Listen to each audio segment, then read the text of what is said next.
നമുക്കെല്ലാം അറിയാവുന്ന വചനം ലൂക്കോസ് സുവിശേഷം 19-ാം അധ്യായം അതിന്റെ 1-2 വാക്യങ്ങൾ വായിച്ചു. അവൻ എരിഹോവിലെത്തി കടന്നു പോകുമ്പോൾ ചുങ്കക്കാരിൽ പ്രമാണിയും ധനവാനുമായ സക്കായി എന്നു പേരുള്ള പുരുഷൻ യേശു എങ്ങനെയുള്ളവനെന്ന് കാണാൻ. അപ്പൊ ഇവിടെ ചുങ്കക്കാരൻ ധനവാനുമായ ഒരു മനുഷ്യനാണ്. അവന് സത്യം പറഞ്ഞ യഹൂദ ജനത്തിനിടയിൽ നിന്ദിക്കപ്പെട്ടവനുമാണ്. അവർ ചുങ്കക്കാരെ കരം പിരിക്കുന്ന ചുങ്കക്കാരെ ഒന്നും അവർ മാനിക്ക് അവരെ വേറൊരു വഴിയിൽ കൂടെ കാണുക. പക്ഷെ അവൻ ധനവാനും പ്രമാണിയുമാണ്. ഓ ഗ്ലോറി, ഹല്ലേലൂയ. ആ ഒരു മനുഷ്യന് എന്താ പറഞ്ഞത്?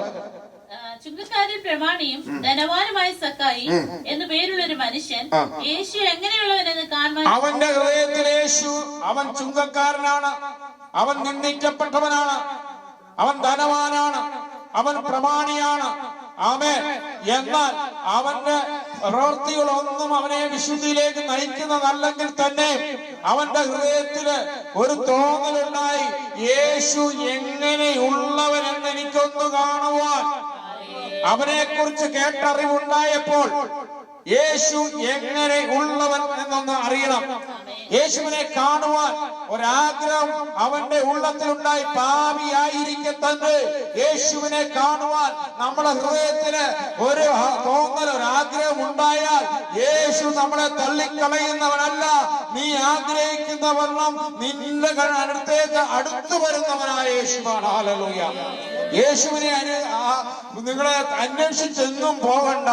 യേശുവിനെ കാണണമെന്ന് തോന്നിയാൽ, ഹൃദയത്തിൽ പൂർണ്ണ മനസ്സോടെ നിനക്ക് തോന്നിയാൽ യേശു നിന്റെ അടുത്ത് വരും. യേശു. ഹല്ലേലൂയ. അവിടെ വായിച്ചാണ്.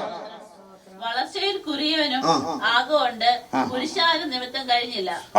വളർച്ചയിൽ കുറിയവനായിരുന്നവന് പുരുഷാര നിമിത്തം അവരുടെ ആരവവും അതിന്റെ യേശുവിനെ കാണുവാൻ ആഗ്രഹമുണ്ടെങ്കിലും അവനൊന്ന് കാണുവാൻ സാധിക്കുന്നില്ല. പക്ഷെ അർത്ഥവാക്യം വായിച്ചാട്ടെ. എന്നാൽ എന്ത് ചെയ്തു? അവൻ മുമ്പോട്ടോടി. ഹല്ലേലൂയ. യേശുവിനെ കാണുവാൻ ആഗ്രഹമുള്ളവൻ മുന്നോട്ടോടും, പിന്നോട്ടവൻ പോകുകയില്ല. കാരണം അവന്റെ ഹൃദയത്തിലെ ആഗ്രഹം സാധിച്ചെടുക്കണം. യേശുവിനെ കാണുവാൻ പലരും ഇറങ്ങിത്തിരിച്ചിട്ട് ഇന്ന് പിന്നോട്ടോടിപ്പോവുകയാണ്. നിരാശയോടുകൂടി എനിക്ക് യേശുവിനെ കാണാൻ സാധിക്കുന്നില്ല.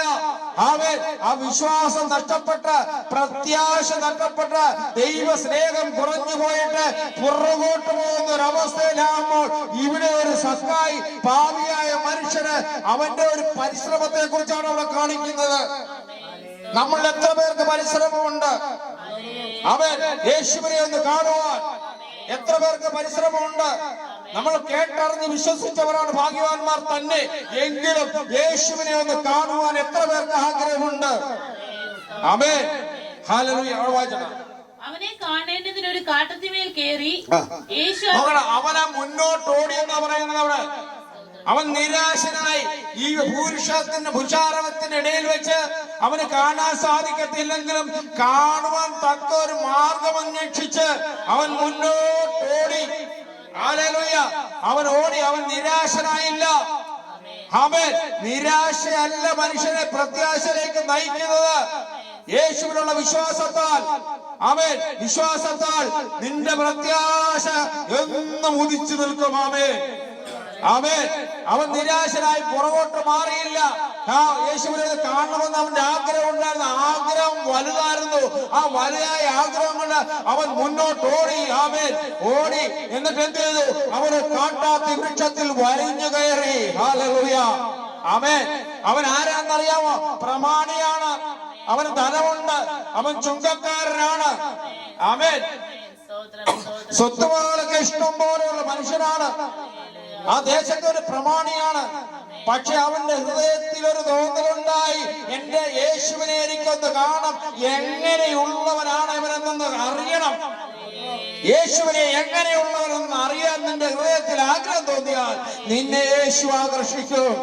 ഇരുമ്പിനെ കാന്തം ആകർഷിക്കുന്ന പോലെ പരിശുദ്ധാത്മാവിനെ അയച്ച് ആമേൻ നിന്നെ അങ്ങോട്ട് ആകർഷിക്കും. ആമേൻ. അതാണ് പറഞ്ഞത്, പിതാവ് ആകർഷിച്ചിട്ടല്ലാതെ ആരും പുത്രന്റെ അടുത്തേക്ക് വരുന്നില്ല. എന്നാൽ നിന്റെ ഹൃദയത്തിൽ ഒരു ആഗ്രഹം ഉദിക്കണം. ഹല്ലേലൂയ.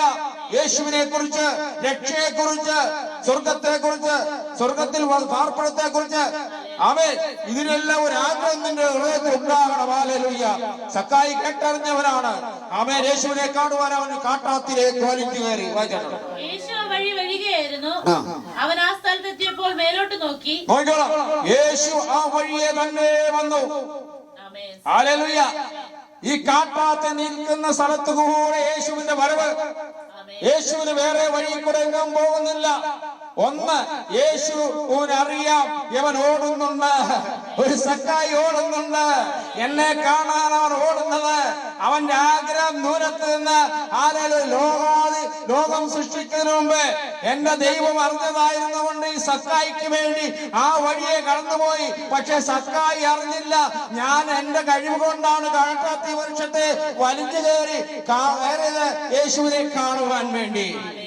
കാട്ടാത്തി വൃക്ഷത്തെ വലിഞ്ഞു കയറിയ ആളിക്കുറിയവനായ അവൻ സക്കായി കാട്ടാത്തി വൃക്ഷത്തിൽ കയറി നിന്ന് യേശുവിനെ എങ്ങനെയെങ്കിലും ഒന്ന് കാണണം, അത്രയുള്ള ആഗ്രഹം. അതിനപ്പുറത്ത് ഒരാഗ്രഹവുമില്ല. അവന് വേറെ വിഷയങ്ങളൊന്നുമില്ല. അവന് പാപം മോചിക്കണമെന്നോ അല്ലെങ്കിൽ മറ്റു കാര്യങ്ങളോ ഒന്നും ആഗ്രഹമില്ല. ഒന്ന് കണ്ടാ മതി, യേശുവിനെ ഒന്ന് കണ്ടാ മതി.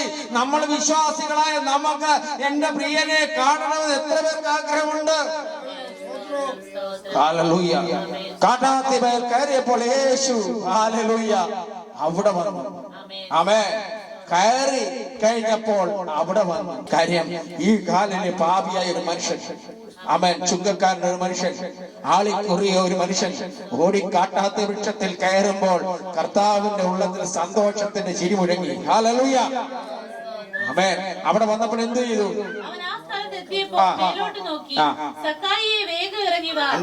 അവിടെ വന്നപ്പോൾ മേലെ നിൽക്കുന്ന കാട്ടാത്തി വൃക്ഷത്തിൽ ഇരിക്കുന്ന സക്കായിയെ ദൈവം ദൂരത്ത് നിന്ന് കണ്ടുകൊണ്ട് അവിടെ വന്നപ്പോ പറഞ്ഞു, സക്കായിയെ വേഗം ഇറങ്ങി വാ, വേഗം ഇറങ്ങി വാ. ഗൗരി ഹല്ലേലൂയ. യേശു ആഹാരം ചെയ്യുന്നതാണ്. വേഗം ഇറങ്ങി വാ. കാണാൻ നിനക്ക് എന്നെ കാണാൻ ആഗ്രഹമുണ്ടെങ്കിൽ ഇതാ ഞാൻ വന്നിരിക്കുന്നു, വേഗം താഴെ ഇറങ്ങ്. ആമേൻ. ഹല്ലേലൂയ. താഴെ ഇറങ്ങുന്നവനെ മുകളിൽ കയറ്റുന്നതും മുകളിൽ ഇറങ്ങുന്നവനെ താഴെ ഇറക്കുന്നവനുമാണ് യേശു. ഹല്ലേലൂയ. കല്ലറയിൽ വെച്ചിട്ട് 4 ദിവസമായി നാറ്റം വെച്ച അവസ്ഥയില് ഭൂമിക്ക് അതിന് പുറത്ത് കല്ലുമുരുട്ടി വെച്ച് കഴിഞ്ഞപ്പോൾ യേശു വന്ന് വിളിച്ചു, ലാസറേ പുറത്തു വരിക എന്ന് പറഞ്ഞ് പുറത്തു കൊണ്ടുവന്നവൻ. എഫേസ്യ ലേഖനം 2-ാം അധ്യായത്തിന്റെ 8-ാം വാക്യത്തിൽ വായിച്ചോളെ. എഫേസ്യ ലേഖനം 4-ന്റെ 8-ാം വാക്യം. അവൻ ബദ്ധന്മാരെ പിടിച്ചുകൊണ്ട് പോയി ഉയരത്തിൽ കയറി മനുഷ്യർക്ക് ദാനങ്ങളെ കൊടുത്തു എന്ന് പറയുന്നു. കയറി എന്നതിനാൽ അവൻ ഭൂമിയുടെ അധോഭാഗങ്ങളിലേക്ക് ഇറങ്ങി. അവൻ കയറി എന്ന് പറഞ്ഞാൽ അവൻ അധോഭാഗത്തേക്ക് ഇറങ്ങി എന്നർത്ഥം. അവൻ തന്റെ ബദ്ധന്മാരായിരുന്നവരെ അവൻ മരിച്ചു കഴിഞ്ഞിട്ട് നേരെ അങ്ങോട്ടാ പോയത്. ബദ്ധന്മാരെ പിടിച്ച് ഉയരത്തിലേക്ക് കയറി. സങ്കീർത്തനം 66-ാം അധ്യായത്തിൽ വായിച്ചാൽ മതി. 62-18 വായിച്ചാൽ മതി. ആ വചനം തന്നെയാണ് ഇവിടെ പൗലോസ് ഉദ്ധരിച്ചിരിക്കുന്നത്. അവൻ ബദ്ധന്മാരെ പിടിച്ച് ഉയരത്തിൽ കയറി. അതിന്റെ അടുത്ത വാക്യങ്ങൾ വായിച്ചാൽ കയറി എന്നാൽ അവൻ ഭൂമിയുടെ അധോഭാഗങ്ങളിലേക്ക് ഇറങ്ങി. എന്ന് വരുന്നില്ലയോ? ഇറങ്ങിയവൻ സകലത്തെ നിറയ്ക്കേണ്ടതിന്. അപ്പൊ എവിടെ കയറി? സ്വർഗത്തിൽ കയറി. സ്വർഗത്തിൽ കയറി. സ്വർഗങ്ങളിൽ ഹല്ലേലൂയ. അവിടെ കയറുന്നുണ്ട് ആരാ? യേശു. സ്വർഗാദി സ്വർഗങ്ങളിൽ കയറി ആരാ? യേശു. ആരുടെ അടുത്താ? പിതാവിന്റെ അടുത്താണ്. എവരെ അന്ത്യസ്ഥലത്തെ കുറിച്ചല്ല പറയുന്നത്. അവൻ കയറിയ സ്വർഗാദി സ്വരങ്ങളിൽ മരിച്ചടക്കപ്പെട്ട ഉയർന്ന സ്വർഗാദി സ്വരങ്ങളിൽ ചെന്നവനാണ്. ഹല്ലേലൂയ. അവിടെ നമുക്ക് വേണ്ടി ഇരിക്കുന്നവനാണ്. ഹല്ലേലൂയ.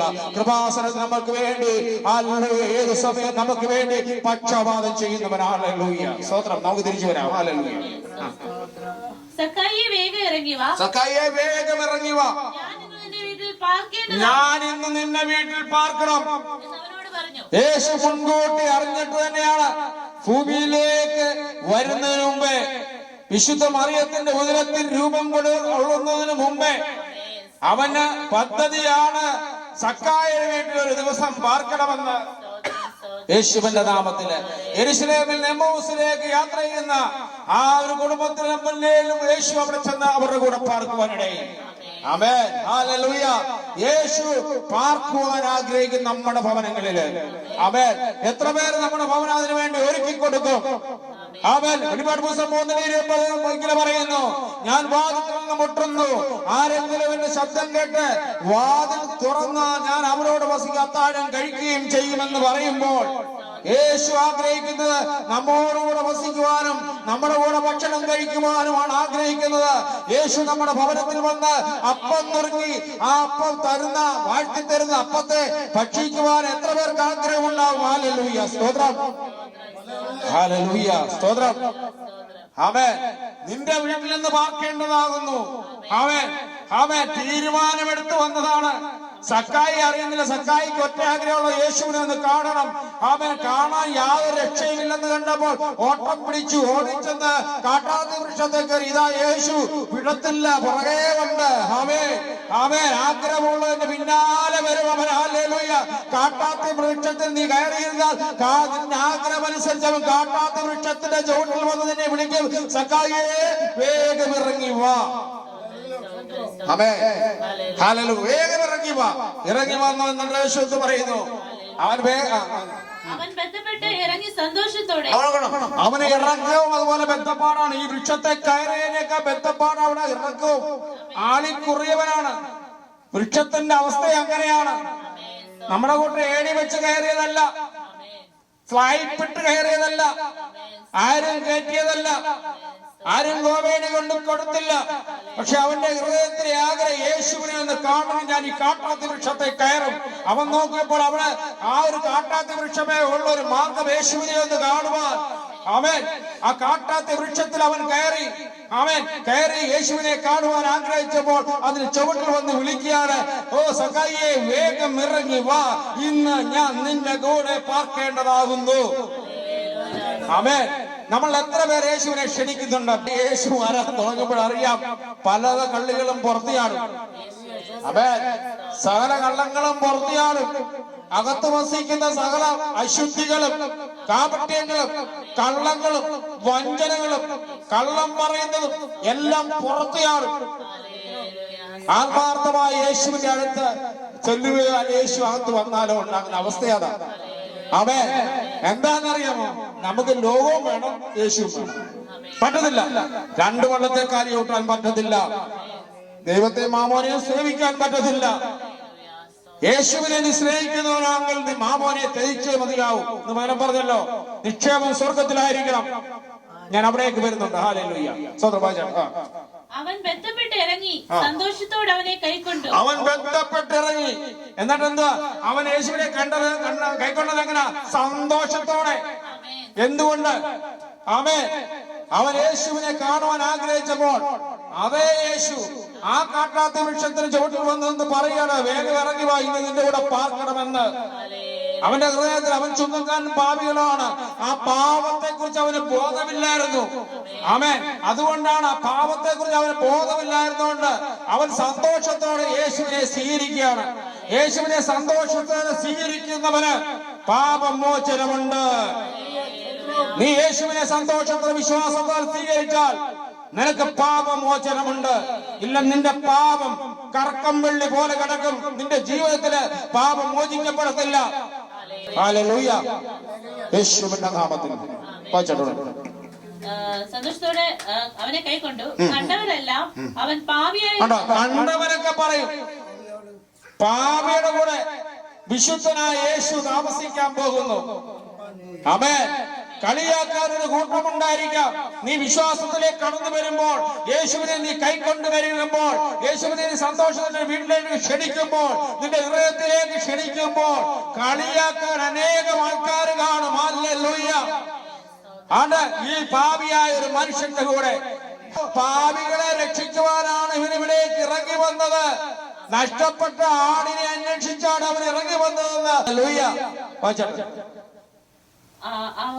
അവൻ പാപിയായ ഒരു മനുഷ്യനോട് പാർപ്പാൻ പോയി എന്ന് പറഞ്ഞ് പിറുപിറുത്തു. അവരെ പിറുപിറുപ്പ.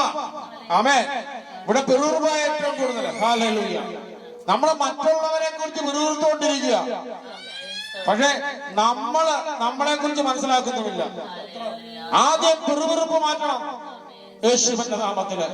ഹല്ലേലൂയ. ഇപ്പൊ പിറുപിറുപ്പാണ് വിശ്വാസകോളത്തിനകത്ത് ഏറ്റവും കൂടുതൽ പിറുപിറുപ്പുണ്ടാകുന്നത്. സ്ഥാനമാനങ്ങൾക്ക് വേണ്ടി പിറുപിറുപ്പ്, ധനത്തിന് വേണ്ടി പിറുപിറുപ്പ്. ആമേൻ ആമേൻ. ലോകത്തിന്റെ സകല മ്ലേച്ഛതകളും സഭയ്ക്കകത്ത് കയറിയിരിക്കുകയാണ്. ആമേൻ. ഉപദേശങ്ങളും മാറിയാണ്. വചനം എന്ത് പറയുന്നു? പരസംഗം നിമിത്തമല്ലാതെ ഒരു ഭാര്യയെ ഉപേക്ഷിക്കുവാൻ, ഭർത്താവിനെ ഉപേക്ഷിക്കാൻ പാടില്ല. പരസംഗം ഭർത്താവിന് ചെയ്യാവുന്നല്ല. എന്റെ അർത്ഥം ഭാര്യ ഉപേക്ഷിക്കരുത് പറഞ്ഞതിനർത്ഥം ഭർത്താവിന് ചെയ്യാവുന്നല്ല, ഭർത്താവിന് ചെയ്യാൻ പറ്റുന്നില്ല. ആമേൻ. അങ്ങനെ അല്ലാതെ ഉപേക്ഷിക്കാൻ പറ്റുന്നില്ല പറയുമ്പോൾ ആളിനെ കൂട്ടുവാന് വചനത്തിന് വിരോധമായി അനേക ആടുകളെ നരകത്തിലേക്ക് വിളിച്ചു കൊണ്ടുപോകാൻ ദുരുപദേശിയെ, നിനക്ക് സ്ഥാനം പാതാളത്തിന്റെ അടിത്തട്ടിലാവും. യേശുവിന്റെ നാമത്തില്, യേശുവിന്റെ നാമത്തില്. ഹല്ലേലൂയ. ആമേൻ. വചനത്തിന് വിരോധമായി സംസാരിക്കരുത്. അങ്ങനെ അനേകർ വീട് പോയി ഇറങ്ങിയത് ദർശനത്തോടുകൂടി. ദർശനം നഷ്ടപ്പെട്ടു, വെളിപാട് നഷ്ടപ്പെട്ടു. വായിൽ നിന്ന് വരുന്നത് ആമേൻ സാത്താന്റെ വചനങ്ങളായി മാറുകയാണ്. ആമേൻ. ഡൈവേഴ്സ് നടത്താനോ അത് വിവാഹം കഴിച്ചുകൊണ്ട് സാത്താന്റെ വചനത്തെ നീ കൂട്ടിയായിരുന്നു. യേശുവിന്റെ നാമത്തിൽ നിന്റെ വെള്ളവസ്ത്രമല്ല കർത്താവ് നോക്കുന്നത്.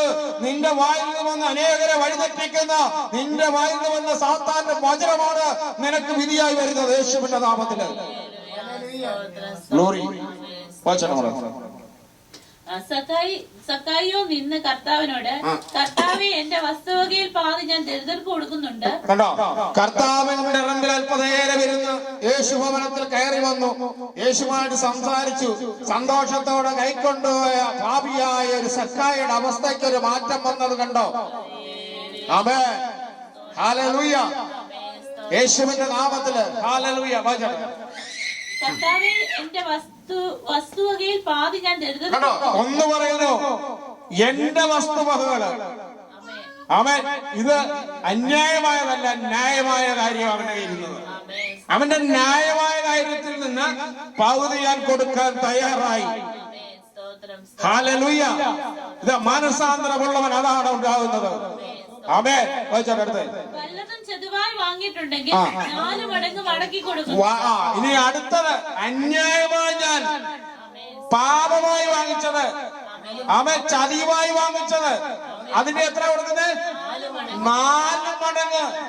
അവൻ വാങ്ങിച്ചത് ഒരംശമാണെങ്കിൽ അതിന്റെ 4 മടങ്ങ് അവന്റെ കയ്യിൽ നിന്നിട്ട് കൊടുക്കാൻ അവൻ തയ്യാറായി. യേശുവിനെ കണ്ടപ്പോൾ അവന്റെ കയ്യിലുള്ള സ്വത്ത് അവൻ പകുതി കൊടുക്കാൻ തയ്യാറായി. രണ്ടാമത് അവന്റെ ഹൃദയത്തില് അവൻ അന്യായം വാങ്ങിച്ചതിന്റെ 4 മടങ്ങ്, അവന് 100 രൂപയാണ് അവൻ വാങ്ങിച്ചതെങ്കിൽ 400 അവൻ കൊടുക്കാൻ തയ്യാറായി.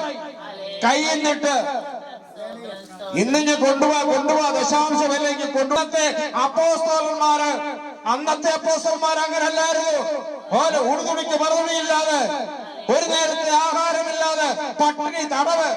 അവൻ പൗലോസിന്റെ ജീവിതം എടുത്തോണ്ട് ഒന്നുമില്ലായിരുന്നവനായില്ല, ഉണ്ടായിരുന്നവനായിരുന്നു. പക്ഷെ ഒന്നുമില്ലാത്തവരെ പോലെ അവസാനം പറഞ്ഞ എനിക്ക് ജീവിക്കുന്ന ക്രിസ്തു, മരിക്കുന്ന ലാഭമാണ്, എല്ലാം ചപ്പും ചവറവും ഇറങ്ങിയ ഒരു പൗലോസിനെ പ്രസ്താവിക്കാൻ എത്ര പേർക്ക് ധൈര്യമുണ്ട്? അല്ലാതെ പ്രസംഗിക്കുന്നതൊന്നും ദൈവത്തിന്റെ ആത്മാവിനല്ല.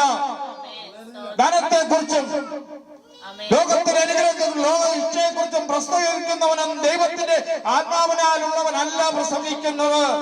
യേശു പറഞ്ഞു, ഭൂമിയിൽ നിക്ഷേപം വരുത്, ഭൂമിയിൽ നിക്ഷേപമാണ്. പക്ഷെ നീ സ്വർഗത്തിൽ കളവില്ല, നിന്റെ നിക്ഷേപം പോയി. ഹല്ലേലൂയ. ആമേൻ. ഹല്ലേലൂയ. യേശുവിനെ നമ്മൾ ഒരു വാക്യം വായിച്ചു. അപ്പൊ ലൂക്കോസ് 18-ാമത്തെ അധ്യായത്തിന്റെ 18-ാം വാക്യം പെട്ടെന്ന് വായിച്ചു. ഒരു പ്രമാണി അവനോട്, ഞാൻ നിത്യജീവനെ അവകാശമാക്കേണ്ടത് എന്ത് ചെയ്യണമെന്ന് ചോദിച്ചു. ഞാൻ അവകാശം എന്ത് ചെയ്യണമെന്ന് ചോദിച്ചു. അതിന് യേശു, എന്നെ നല്ലവനെന്ന് പറയുന്ന എന്ത്? ദൈവം ഒരുവനല്ലാതെ നല്ലവൻ ആരുമില്ല. വ്യഭിചാരം ചെയ്യരുത്, കൊല ചെയ്യരുത്, മോഷ്ടിക്കരുത്, കള്ളസാക്ഷ്യം പറയരുത്, നിന്റെ അപ്പനെ അമ്മയെ ബഹുമാനിക്കുക എന്നീ കൽപ്പനകളെ. ഒത്തിരി കൽപ്പനകളെല്ലാം പാലിക്കുന്നവനവൻ. കൽപ്പനയൊന്നും പാലിക്കാത്തവനല്ല. പക്ഷെ ഒരു കൽപ്പന അവന് പാലിക്കാൻ പറ്റുന്നില്ല. ആമേൻ. സ്തോത്രം. ഇവയൊക്കെ ഞാൻ ചെറുപ്പം മുതലേ എന്റെ അപ്പനവൻ പഠിപ്പിച്ചു വെച്ചിട്ടുണ്ട്, അല്ലെ എന്റെ പള്ളിയിൽ നിന്ന് പഠിപ്പിച്ചു ഞാൻ എല്ലാം ചെയ്യുന്നുണ്ട്. അവൻ പറഞ്ഞത് കേട്ടിട്ട് യേശു, ഇനി ഒരു കുറവ് നിനക്കുണ്ട്, നിനക്കുള്ളതൊക്കെയും വിറ്റ് ദരിദ്രന്മാർക്ക് പകുത്തു കൊടുക്കാൻ യേശു പറഞ്ഞു. അവന്റെ ഹൃദയം ദൂരത്ത് നിന്ന് അറിഞ്ഞ യേശുവായത്. അവന്റെ ഹൃദയം അവന്റെ പരമോദ്ദേശം അറിയാം. യേശു അങ്ങനെ പറയാൻ കാരണം അവൻ ധനവാനാ, കാര്യമൊക്കെ ശരിയാ. നിനക്കൊരു കുറവുണ്ട്, നീ ഇത്രയും പ്രമാണം ചെയ്യുമ്പോ ഈ ഒരു പ്രമാണം നീ പഠിച്ചില്ലേ?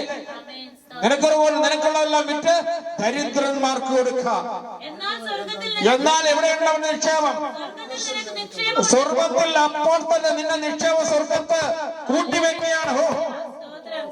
അമേ, നീ ഇവിടെ ത്യജിക്കാൻ തയ്യാറായാൽ, നിന്റെ ഈ ഒരു കുറവൊന്ന് ത്യജിക്കാൻ തയ്യാറ്, ബാക്കി എല്ലാ നന്മകളും പറയുമ്പോൾ ഒന്നിൽ തെറ്റിയ സകലത്തിനും കുറ്റക്കാരനെന്ന് തിരുവചനം പറയുമ്പോൾ അവൻ ഇവിടെ പറയുന്നു, ഹല്ലേലൂയ, നിനക്കൊരു കുറവുണ്ട്. ആമേൻ. എന്നിട്ട് പറയുകയാണ്, ഹല്ലേലൂയ, എന്താ പറഞ്ഞത്? സ്വർഗത്തിൽ നിക്ഷേപം ഉണ്ടാവും, പിന്നെ വന്ന് എന്നെ അനുഗമിക്കാം. കേട്ടോ? അപ്പൊ യേശുവിനെ അനുഗമിക്കുന്നവൻ അല്ലെ, അവിടെ അവന്റെ ചോദ്യം ആദ്യം എന്തുവാ? നിത്യജീവൻ അവകാശമാക്കാൻ എന്ത് ചെയ്യണം? ആമേൻ. അവൻ അറിയത്തില്ല നിത്യജീവന്, പക്ഷെ എന്നെ അനുഗമിക്കും, നീ ഇതിനെ ചെയ്തിട്ട് എന്നെ അനുഗമിച്ചാൽ നിനക്ക് നിത്യജീവനുണ്ട്. ആമേൻ. അവൻ ചോദ്യം എന്താ? നിത്യജീവനെ അവകാശമാക്കാൻ ഞാൻ എന്ത് ചെയ്യണം? അവൻ ചില കാര്യങ്ങളൊക്കെ പറഞ്ഞു, എല്ലാം ശരിയാണ്. അവസാനം ഒരു കുറവുണ്ടാകും, നികത്തിയിട്ട് പോവാം. അവൻ നികത്തിയിട്ട് വന്നിട്ട് എന്ത് ചെയ്യണം? നീ എന്നെ അനുഗമിക്കുക, എന്നെ അനുഗമിക്കുന്നവനെ സ്വർഗത്തിൽ പാരക്കുള്ളൂ. യേശുവിന്റെ ശിഷ്യന്മാര് അത് കഴിഞ്ഞ് താഴോട്ട് വായിക്കുമ്പോൾ അതിന്റെ താഴോട്ട് വായിച്ചിട്ട് അവൻ അത്രയും ധനവാനാവുകൊണ്ട് അവൻ ആദ്യം ദുഃഖം കേട്ടോ, അവന് ദുഃഖമായി. അവന് ദുഃഖത്തിന് കാരണം അവന് വിചാരിച്ച പ്രത്യാശയോട് വന്ന യേശുവിനോട് വന്നു പറഞ്ഞാൽ യേശു പറയും കുറച്ചു വല്ലതും കൊടുത്തിട്ട് പോരെ എന്ന് പറയും, കൈക്കൂലി കൊടുക്കാൻ വന്നതാണോ? ഹല്ലേലൂയ, സ്തോത്രം. എന്നാൽ യേശു പറയുന്നു നിനക്കുള്ളതെല്ലാം വിട്ട് ദരിദ്രർക്ക് കൊടുക്കാന്ന് പറഞ്ഞപ്പോൾ അവൻ ദുഃഖിതനായി. എന്താ അവന്റെ ദുഃഖം? അവൻ നിത്യജീവനും വേണം, ഈ ലോകത്തെ വേണം. അതുകൊണ്ട് ദൈവത്തെ മാമോനെ പറ്റത്തില്ല. കർത്താവിനെ അത് പറഞ്ഞു, ഞാൻ പറഞ്ഞല്ല, ദൈവത്തെ മാമോനെ നീ സേവിക്കുന്നുണ്ടെങ്കിൽ നീ ദൈവത്തിനുള്ളതല്ല. അല്ലെങ്കിൽ യേശു അങ്ങനെ പറയത്തില്ല, അല്ലെ യേശുവിനെ കള്ളമാണോ? അല്ലല്ലോ. യേശു പറഞ്ഞ വചനം വിശ്വാസമാണെങ്കിൽ അങ്ങനെ തന്നെയാണ്. അടുത്ത സമ്പത്തുള്ളവർ ദൈവരാജ്യത്തിൽ കിടക്കുന്ന എത്ര പ്രയാസം. സമ്പത്തുള്ളവർ ദൈവരാജ്യം, ഞാൻ അവിടേക്കാ പറയുന്നത്. സമ്പത്തുള്ളവർ ദൈവരാജ്യത്തിൽ കിടക്കുന്നത് എത്ര പ്രയാസം, വലിയ പ്രയാസമാണെന്ന്. എന്ന് പറഞ്ഞാൽ അവർ കടക്കത്തില്ലെന്നൊന്നും പറയുന്നില്ല, പക്ഷെ കടക്കാനൊരു മാർഗമുണ്ട്, അതാ പറഞ്ഞു വരുന്നത്. ആമേൻ. ഹല്ലേലൂയ. ദൈവരാജ്യത്തിൽ കിടക്കുന്നതിനേക്കാൾ ഒട്ടകം സൂചിക്കുഴിയുടെ കിടക്കുന്ന എളുപ്പം എന്ന് പറഞ്ഞു. ഒട്ടകം സൂചിക്കുഴി കിടക്കുന്നതാണ് എളുപ്പം എന്ന് പറയാൻ ഭയങ്കര പ്രയാസമാണ്, അത് ബുദ്ധിമുട്ടാണ്. കാര്യം ഒട്ടകത്തിന് സൂചിക്കുഴയെ കിടക്കാൻ പറ്റത്തില്ലെങ്കിൽ ധനവാനും കിടക്കാൻ പറ്റത്തില്ല. അതാണ് കർത്താവ് പറയുന്നത്. അവന്റെ ദുഃഖം ഒന്ന് കണ്ടു. അവൻ നിത്യജീവന് അവകാശവും വേണം, അവന് രണ്ടും വേണം. എന്നിട്ട് അടുത്ത വായിച്ചു. ഇത് കേട്ടവർ എന്നാൽ രക്ഷിക്കപ്പെടുവാൻ ആർക്ക് കഴിയുമെന്ന്. എന്നാൽ അവര് പറയുക, കേട്ടവർ പറയുന്നു രക്ഷിക്കപ്പെടാൻ ആർക്കും കഴിയുന്നില്ല. ഒത്തിരി പേർക്ക് കൊടുത്ത് സ്വത്തുള്ളവരുണ്ട്, ഹല്ലേലൂയ, സ്വത്തുള്ളവരുണ്ട്, പക്ഷെ രക്ഷിക്കപ്പെടാൻ ആർക്ക് കഴിയും? ആമേൻ, ഹല്ലേലൂയ, ആമേൻ. കഴിയും, സ്വത്തുള്ളവർ രക്ഷിക്കപ്പെടാൻ കഴിയും. ആമേൻ. കൊടുക്കാനുള്ള മനസ്സുണ്ടാക്കാം. ഹല്ലേലൂയ. ഇവിടെ സക്കായി എന്തോ കാണിച്ചത്? സക്കായി തനിക്കുള്ളതില് പകുതി കൊടുക്കാൻ തയ്യാറായി. നിനക്കൊരു വസ്ത്രമുണ്ടെങ്കിൽ 2 വസ്ത്രമുണ്ട്, 1 കൊടുക്കണം. 2 അപ്പമുണ്ടെങ്കിൽ 1 അപ്പം നീ കൊടുക്കാൻ തയ്യാറാകണം. നീ പട്ടിണിപ്പാവായിട്ട് ഇവിടെ കിടക്കണമെന്നല്ല അർത്ഥം. നിനക്കുണ്ടെങ്കിൽ അത് കൊടുക്കാനുള്ള മനസ്സ് വേണം. സക്കായി പറഞ്ഞു, എനിക്കുള്ള എല്ലാവരും പകുതി ഞാൻ കൊടുക്കാമെന്ന് പറഞ്ഞപ്പോൾ അവൻ യേശു പറഞ്ഞില്ല. അങ്ങനെ സക്കായിയോട് പറഞ്ഞു, അല്ല നീ മൊത്തം കൊടുക്കണമെന്ന് പറഞ്ഞോ? ഇല്ല, പറഞ്ഞില്ല യേശു. യവന്റെ ഹൃദയം കണ്ടിട്ട് ഇങ്ങനെ പറയുന്നു, അവൻ ദുഃഖിതനായിട്ടാ പോകുന്നത്. അവൻ യവനെ ദൂരത്ത് യേശുവിന്റെ ഹൃദയം കണ്ടു. പക്ഷെ സക്കായി പാപിയായ ചുങ്കക്കാരനും അധികമായി ചതിവായി വാങ്ങിച്ചവനോട് അടുത്ത് വന്നപ്പോൾ യേശു അവന്റെ ഹൃദയത്തിനകത്ത് കയറിയപ്പോൾ അവനുണ്ടായ മാറ്റം അവിടെ കണ്ടു. അവൻ മാറ്റം എന്താണ് സംഭവിച്ചത്? അവൻ ചതിവായി വാങ്ങിച്ചതിന്റെ 4 ഇരട്ടി കൊടുക്കാൻ തയ്യാറായി. അവന്റെ പകുതി സ്വത്ത് കൊടുക്കും, അവന്റെ സ്വത്തിൽ പകുതി കൊടുക്കും. ചതിയായി വാങ്ങിച്ചതിന് 4 ഇരട്ടിയും കൊടുക്കാൻ തയ്യാറായി. ഈ 4 ഇരട്ടി കൊടുക്കുന്നത് എവിടുന്ന് വേണം? അവന്റെ സ്വത്തിൽ നിന്ന് വേണം. ചതിവായി വാങ്ങിച്ചത് 100 രൂപയാണെങ്കിൽ 400 രൂപ ബാക്കി 300 രൂപ അവന്റെ സ്വത്തിൽ നിന്ന് വേണം എടുത്തു കൊടുക്കാൻ. അത് ന്യായമായ ഉള്ളത് അവന്റെ. ഹല്ലേലൂയ, യേശുവിന്റെ നാമത്തില് ഹല്ലേലൂയ. അപ്പോഴെങ്ങനാവും സ്വർഗ്ഗത്തിൽ കിടക്കാൻ പറ്റും. അപ്പോൾ നിത്യവൻ അവകാശമാവും. സക്കായി നിത്യവൻ അവകാശമായി. മറ്റവൻ അപ്പോ തന്നെ സറണ്ടറായിരുന്നെങ്കിൽ ആമേൻ, ദൈവം ഒരുത്തനും പട്ടിണി കിടക്കാനൊന്നും വലിയ ആഗ്രഹിക്കുന്നൊന്നുമില്ല. മാന്യമായ ജീവിക്കുന്നതിന് ദൈവത്തിന് യാതൊരു വിരോധവുമില്ല. പക്ഷേ അവിടെ ചതിവായി വാങ്ങിച്ചതും അവന്റെ സ്വത്തും മറ്റൊരാൾക്ക് പട്ടിണി ദരിദ്രനായി കിടക്കുന്നതിന് കൊടുക്കാൻ തയ്യാറാവുമ്പോൾ ദൈവം നിന്നിൽ പ്രസാദമുണ്ടാവും. ഹല്ലേലൂയ. ഞാൻ അത് പറയാൻ വേണ്ടിയാണ് ഇവിടെ ഈ ഒട്ടകവും സൂചിക്കുഴിയെ കൊണ്ടുവന്നത്. മറ്റവന്റെ ഹൃദയം അറിഞ്ഞു, അവൻ അതിൽ നിന്ന് ഒരെണ്ണം പോലും കൊടുക്കാൻ തയ്യാറല്ല. അവൻ വളരെ ധനികനാണ്, സ്വത്തുള്ളവനാണ്. അവൻ അത് കേട്ടപ്പോൾ തന്നെ ഒരൊറ്റ ഓട്ടം വെച്ചു കൊടുത്തു. യേശുവിന്റെ നാമത്തിൽ ഈ ലോകത്ത് ധനവാന്മാരെ സൃഷ്ടിക്കുന്നതും ദരിദ്രനെ സൃഷ്ടിക്കുന്നതും ദൈവം തന്നെയാണ്. ഹല്ലേലൂയ. എന്നാൽ എന്തിനാണ് ധനവാൻ നിനക്ക് തരുന്നതെന്നുള്ള കാര്യം നീ ഓർമ്മരുത്. അവൻ ദുഷ്ടന്റെ മേലും നീതിമാന്റെ മേലും മഴ പെയ്ക്കുന്ന ദൈവം. രണ്ടുപേർക്കും ഒരേ മഴയാണ് കിട്ടുന്നത്. എന്നാ മഴ പെയ്തുണ്ടാകുന്ന കൃഷി സസ്യാദി ലതകളിൽ നിനക്ക് കിട്ടുന്ന അംശത്തിൽ നിന്റെ കൂടെ കിടക്കുന്ന സഹോദരങ്ങളായിരിക്കുന്നവർ അത് ഏത് ജാതിയിൽപ്പെട്ടത് മതത്തിൽപ്പെട്ടവരാണ്, ദരിദ്രരായി ഒരു നേരം പട്ടിണിയായി കിടക്കുന്നവർ കൊടുക്കാനുള്ള മനസ്സ് നിന്റെ ഉണ്ടായിരിക്കണം. ഹല്ലേലൂയ. ഞാൻ ഓർക്കുകയാണ് ആദ്യ നൂറ്റാണ്ടിലെ ദേവദാസന്മാരെ കുറിച്ച് ഓർക്കുമ്പോൾ ഇന്നത്തെ കാലത്ത് ആരും ചെയ്യാത്ത കാര്യങ്ങളാണ് അവർ ചെയ്തത്. അപ്പോസ്തലർ 4-ാം അധ്യായം വായിക്കുമ്പോൾ അവർക്കുള്ളതെല്ലാം വിറ്റ് അപ്പോസ്തലന്മാരുടെ കാഴ്ചവെട്ടിനെ കൊണ്ടുവച്ചു. അവിടെ എഴുതിയിരിക്കുന്നു, അവരിലാർക്കും ബുദ്ധിമുട്ടുണ്ടായിരുന്നില്ല. അല്ലേ, എല്ലാവർക്കും ആവശ്യത്തിനുള്ള അതിൽ നിന്ന് കിട്ടിക്കൊണ്ടേയിരുന്നു. എല്ലാം ദൈവ കർത്താവിൽ വിശ്വസിച്ചവരെല്ലാം വിറ്റ് അപ്പോസ്തലന്മാരുടെ കാൽക്കൽ കൊണ്ടുവച്ചു. പക്ഷേ നിങ്ങൾ ചോദിക്കും, അന്നത്തെ അപ്പോസ്തലന്മാരല്ല ഇന്നത്തെ അപ്പോസ്തലന്മാര്. ഇന്നത്തെ അപ്പോസ്തലന്മാരുടെ വീട്ടിൽ കാൽക്കൽ കൊണ്ടുവച്ചാൽ അവൻ കൊണ്ടുവച്ചതും കാണത്തില്ല, ഇരുന്നതും കാണത്തില്ല, ഒന്നും കാണത്തില്ല. കാര്യം കാലം മാറി. അതനുസരിച്ച് ഇന്നത്തെ വചന ശുശ്രൂഷകള് ബൈബിൾ കോളേജിൽ പഠിച്ചിറങ്ങി അങ്ങ് ആ ശുശ്രൂഷയാണ്. പക്ഷേ നീ ബൈബിൾ കോളേജിൽ കൊടുത്ത് ഹല്ലേലൂയ കൊണ്ട് പഠിച്ചത് എന്ത് നിനക്ക് കിട്ടി? നിനക്ക് എന്ത് കിട്ടി? നിനക്ക് കൃപ ലഭിക്കണമെങ്കിൽ ദൈവത്തിന്റെ സ്ഥലം മുട്ടിപ്പോയി പ്രാർത്ഥിക്ക്. അവൻ വചനത്തിന്റെ വാതിൽ നിനക്ക് വേണ്ടി തുറന്നു തരും. യേശുവിന്റെ നാമത്തില് ഹല്ലേലൂയ.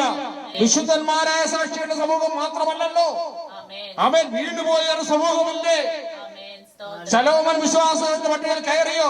ഒറ്റ പ്രാർത്ഥന ദൈവദേശ ആലയത്തിൽ ഇറക്കിയവൻ, ദൈവപ്രസാദം ഉണ്ടായിരുന്നവൻ, ആലയം പണിയാൻ ദൈവം അനുവാദം കൊടുത്തവൻ. പക്ഷെ എവിടെ പോയി? അത് ദ്രവ്യത്തിന്റെ പുറത്തല്ല, ആരാധനയുടെ മാറ്റം വന്നു. ഇന്ന് ദ്രവ്യത്തിന്റെ പുറത്ത് സകല ദ്രവ്യ ആഗ്രഹം സകല വിഗ്രഹത്തിലേക്ക് തുല്യമാണെന്നാണ് വചനത്തിൽ പറയുന്നത്. ദ്രവ്യാഗ്രഹം വിഗ്രഹാരാധനയ്ക്ക് തുല്യമാണെന്ന് ആമേൻ വചനം പറയുന്നുണ്ട് പൗലോസ്. യേശുവിന്റെ നാമത്തിൽ ഹല്ലേലൂയ. അതുകൊണ്ട് നമ്മള് ദൈവമക്കളെ ഒരു കാര്യം തീരുമാനിക്കുന്നു, ഈ സക്കായിയെ പോലെ ചതിവായിട്ടൊന്നും അധ്വാനിച്ച് പൗലോസ് എങ്ങനെയായിരുന്നു കൂടാരപ്പണിയൊക്കെ ചെയ്ത് സമ്പാദിക്കുന്നതിൽ ഒരു പങ്കെടുത്ത് ആർക്ക് കൊടുക്കും? വിശുദ്ധന്മാരെ അയാൾക്ക് വേണ്ടി കൊടുക്കുമായിരുന്നു. പൗലോസ് പറയാൻ ഞാൻ നിങ്ങളിലെ ഒന്നും എടുത്ത് ഭക്ഷിച്ചിട്ടില്ലല്ലോ. ധൈര്യമായിട്ട് പറയാൻ പറ്റി, പൗലോസിന് പറയാൻ പറ്റി. എന്നാൽ എന്ന് എല്ലാവർക്കും പറയാൻ പറ്റുമോ? ഞാൻ നിങ്ങളുടെ ഒന്നും വാങ്ങിച്ചല്ല ഭക്ഷിച്ചു എന്ന് പറയാൻ എല്ലാവർക്കും പറ്റുമോ? ആമേൻ. പൗലോസ് പറഞ്ഞു നിങ്ങളുടെ ഒന്നും. ആമേൻ. എന്റെ കയ്യിൽ ഒരു കാര്യമില്ല, എനിക്ക് അധ്വാനിച്ച് കഷ്ടപ്പെട്ട് തനിക്ക് ഉപജീവനം കൂട്ടുള്ളവർക്ക് കൊടുത്തു, കൂടാരപ്പണി ചെയ്തു. എന്നിട്ട് പറയും എന്റെ മേലൊരു നിർബന്ധം കിടക്കുന്നു. അതെന്താണെന്ന് അറിയാമോ? നിർബന്ധം യേശുവിനെ കുറിച്ച് പറയുക, യേശുവിനെ കുറിച്ച് പറയുക. ആമേൻ. ഇതാണ് എന്റെ മേലുള്ള നിർബന്ധം. അതുകൊണ്ട് ദൈവമക്കളെ നമ്മൾ ഒരു കാര്യം ഓർക്കണം, നമുക്ക് ഇന്ന് കർത്താവ് ഇപ്പോൾ വരുന്നു, നമ്മൾ ഇത്രയും പേര് വിളിക്കുന്നു, ഇതിലാര് പോകും? ആർക്കും അറിയില്ല. പക്ഷെ ഇന്ന് നിങ്ങളെല്ലാം ന്യൂസ് കാണുന്നില്ലേ? എയെ കുറിച്ചൊക്കെ പറയുന്നുണ്ടല്ലോ. ഇപ്പൊ ചൈന തുടങ്ങി, ഇത് തുടങ്ങി. ഇതെല്ലാം ബൈബിളിൽ പ്രസ്താവിച്ച കാര്യങ്ങളാണ്. ഇത് സംഭവിക്കേണ്ട കാര്യങ്ങളാണ്. അതാണ് തിരുവചനം, വിശുദ്ധ ബൈബിൾ. യേശുവിൽ യേശുവിന്റെ വചനം ഇന്ന് ലോകത്ത് നടന്നുകൊണ്ടിരിക്കുന്നു. ആമേൻ. വേറൊരു പുസ്തകത്തിൽ അത് കാണാൻ പറ്റുന്നില്ല. അനേക ദൈവങ്ങൾ ഉണ്ടായിരിക്കും, ദേവന്മാരുണ്ടായിരിക്കാം. പക്ഷേ യേശുവിന്റെ വചനം എഴുതിയ പുതിയ നിയമവും പഴയ നിയമവും ചേർന്ന ഈ പുസ്തകത്തിനകത്ത് എഴുതി വെച്ചിരിക്കുന്ന പ്രവചനങ്ങളാണ് ഇന്ന് ലോകത്ത് സംഭവിച്ചുകൊണ്ടിരിക്കുന്നത്. 10 രാജ്യങ്ങൾ ഒന്നേ യൂറോ ഉണ്ടാക്കിയ രാജ്യങ്ങൾ അതപ്പതാൻ കണ്ടോ? ഹല്ലേലൂയ. അവസാനം എത്തിക്കഴിഞ്ഞു. നമുക്ക് ഒന്നിച്ച് പ്രാർത്ഥിക്കാം, ഒന്നിച്ച് ശക്തിപ്പെടുക, പരസ്പരം ബലഹീനതകളെ ഏറ്റുപറഞ്ഞ് പ്രാർത്ഥിക്കുക. എനിക്കൊരു ബലഹീനത ഉണ്ടാകും, എനിക്ക് വേണ്ടി നിങ്ങൾ പ്രാർത്ഥിക്കണം, നിങ്ങളുടെ ബലഹീനതയ്ക്ക് വേണ്ടി ഞാൻ പ്രാർത്ഥിക്കാം. നമുക്ക് ഉപവസിക്കണം, പ്രാർത്ഥിച്ച് ഉപവസിച്ച് പരസ്പര ബലഹീനതകളെ ഏറ്റുപറഞ്ഞ് നമുക്ക് പ്രാർത്ഥിക്കാം. ഈ വചനങ്ങളാൽ ദൈവം നിങ്ങളെ അനുഗ്രഹിക്കുമാറാകട്ടെ.